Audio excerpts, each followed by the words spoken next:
એક તરફ સરકાર દ્વારા ટેકાના ભાવે મગફળીની ખરીદી શરૂ કરવામાં આવી છે, તો બીજી તરફ ખુલ્લા બજારમાં ખેડૂતો પોતાની મગફળી વેચવા માટે મજબૂર બન્યા છે અને પોતાને હાલ પૈસાની જરૂરિયાત હોય ત્યારે ખુલ્લા બજારમાં વેચવા માટે 2 દિવસ સુધી લાઈનમાં ઉભવા માટે મજબૂર છે। આપણી સાથે ખેડૂત છે, તેમની પાસેથી જાણીએ હાલ આ લાઈન કેટલી છે, કેટલા વાહનો છે, ક્યાં સમયથી તમે આવ્યા છો ને શા માટે ખુલ્લી બજારમાં વેચવા માટે પસંદ કરો છો? સર, હું આવ્યો છું 8 વાગ્યાનો આવ્યો છું, હજી અત્યારે 5 સવા 5 થવા આવ્યો, મારો વારો આવ્યો નથી અને વાહન 10 8 એવી રીતના લે છે, બરાબર। તો અમારે હજી તો વારો કઈ આવે એનું કઈ નક્કી નથી અને કદાચ અહીંયા રાતે રોકાવું પડે એમ કે 160 નો વારો લેવું।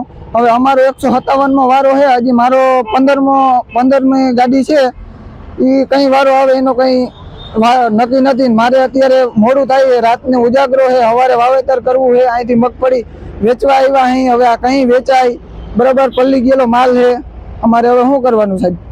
ખુલ્લા બજારમાં શા માટે આપો છો? ટેકાના ભાવે કેમ નથી વેચતા? પણ ખુલ્લા બજારે સર તમે જોવો જ છો, આ કમોસમી વરસાદ આવ્યો છે, પાક બધો પલ્લી ગયો, પૈસા છે નહીં, વ્યાજે લઈ લઈને આ બધું કર્યું છે, બરાબર। એટલે રૂપિયાની જરૂરિયાત છે એટલે અહીંયા આપણે વેચવી પડે, નકર અત્યારે કઈ જરૂર આપણે પડે નહીં, પણ હવે અત્યારે કઈ છે જ નહીં, આપણે શું કરવાનું? મગફળી વેચી, બિયારણ આવે, ખાતર આવે, બીજું શું કરવાનું?